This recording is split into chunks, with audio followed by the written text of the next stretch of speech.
Is this classic Fantastic Four villain the true mastermind of WandaVision? Folks, I am tired, and not from staying up into the wee hours of the morning every Friday to pore over WandaVision like Pepe Sylvia meets Jimmy Woo, but I'm tired of not knowing if there's a second villain in WandaVision. Now, last week we got a jazzy musical number revealing that it was, spoiler alert, Agatha all along, but I still have a nagging feeling that someone or something far darker is waiting in the wings. Not that entrapping a grief-stricken Avenger into an endless cycle of misery while you slowly drain her life force isn't evil, but I'm just a sucker for a great hidden reveal.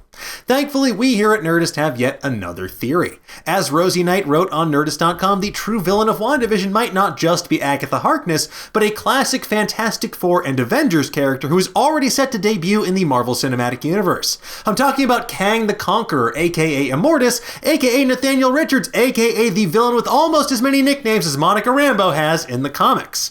While this is speculation for the time being, we do have comic book evidence to support how this ties into not just WandaVision, but the future of the MCU. And if we're right about this, that could be considered a spoiler. So if you're worried about that sort of thing, make like Vision and Darcy and hitch a ride on out of here.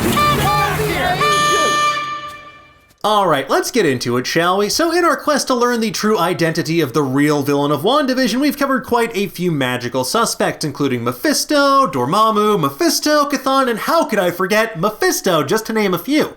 While all of those characters have strong comic book connections to our heroes, so does the cosmic time-traveling tyrant Immortus in the pages of Avengers West Coast 60 through 62. According to Kevin Feige at Disney's Investor Day way back in December 2020, we will meet Kang the Conqueror / Immortus in Ant-Man and the Wasp: Quantumania as played by Lovecraft Country star Jonathan Majors.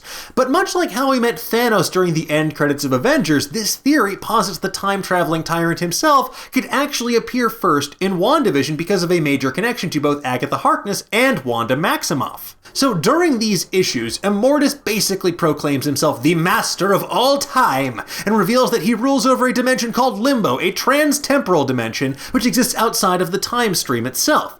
Now, Immortus / Kang have placed Wanda under a trance and transported the Avengers to Limbo, including characters like Quicksilver, Wonder Man, Hawkeye, and US Agent, who we've either talked about at length in our WandaVision speculation, or will play a major part in Phase 4. There, they must fight the Legion of the Unliving, a group of villains the Avengers presumed dead, including Grim Reaper, Wonder Man's evil brother, who was unceremoniously murdered by Vision's robot wife in the 2015 Vision series on which this series is partially based, and was referenced in episode 2 of this series already.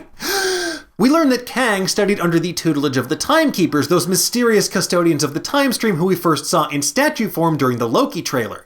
Kang has apparently been manipulating Wanda's life for years so he can mold her into his living weapon. Because as was hinted at by episode 7's antidepressant commercial, Wanda is a Nexus being, one who belongs equally to all possible timelines, all realities, and divergences. While this is happening, Agatha Harkness reveals that she knew Kang was coming and that she sensed he was the one behind Wanda's increased power, her growing alienation from humanity, and even her objectively non-existent children. So even here, it was Agatha all along, but it turns out she had a very good reason for this. Earth's timelines are in danger of unraveling and she needs Kang to knit them up again. Kang claims that his mission is to eliminate divergences in the time stream and safeguard the future by turning Scarlet Witch into a living battery, a vessel through which he can act. However, Agatha realizes the true extent of Kang's plans and his cruelty towards Wanda, like amplifying her powers to engineer the birth of her children because he knew they would disappear and then plunge her into immeasurable grief, which is just all types of messed up.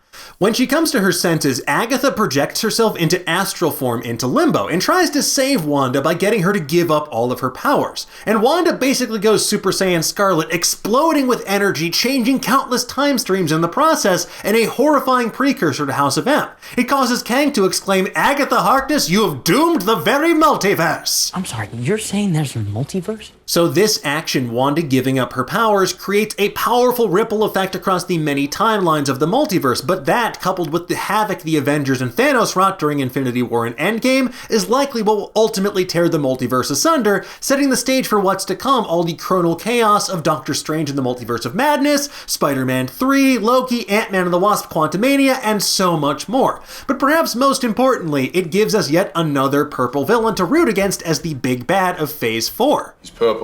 So the story concludes with the Timekeepers appearing to imbue Immortus with all of Wanda's powers, but turns out it's a trap. It locks him in total stasis until he can free himself again somewhere down the line.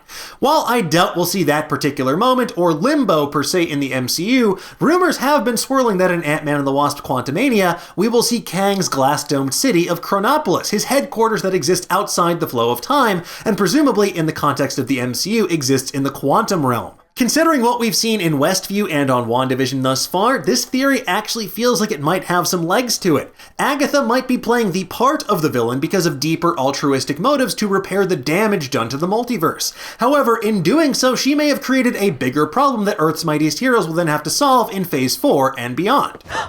And I killed Sparky, too. And while Avengers West Coast is definitely a source of inspiration for several ongoing WandaVision storylines thus far, Marvel Studios loves nothing more than remixing existing stories and flipping the script on unsuspecting viewers like me. I mean, they literally wrote an entire song about how it was Agatha all along, so maybe it was. That said, I'm still pretty confident in my conviction that there is another villain lurking in the shadows out there, but whether that villain is the Elder God Chthon, Mephisto, or Kang remains to be seen. As does that mystery of whether or not one of those characters could be the big cameo that Elizabeth Olsen and Paul Bettany keep teasing us with. Only time will tell, and we are rapidly running out of time as we head closer to WandaVision's penultimate episode this Friday on Disney+. In the meantime, though, tell us, what do you think of this theory? Was it Agatha all along? Is there another villain out there? And who will that cameo actually be? We just don't know what to expect. No. Let us know in the comments below, and for the latest and greatest in the world of pop culture, stay tuned to Nerdist.com.